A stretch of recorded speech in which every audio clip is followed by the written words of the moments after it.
अस्सलामुअलैकुम दोस्तों, क्रिकेट की ताजा तरीन अपडेट हासिल करने के लिए मेरे चैनल को सब्सक्राइब कर लें।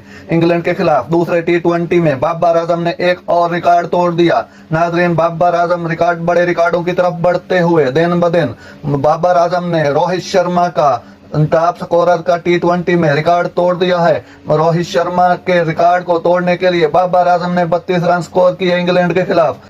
अगर 83 रन बनाते तो कोहली का रिकॉर्ड भी टूट जाता, फिर बाबर आजम टी20 क्रिकेट के बेताज बादशाह बन जाते। रोहित शर्मा का रिकॉर्ड तोड़ने के लिए सिर्फ 32 रन ही काफी रहे।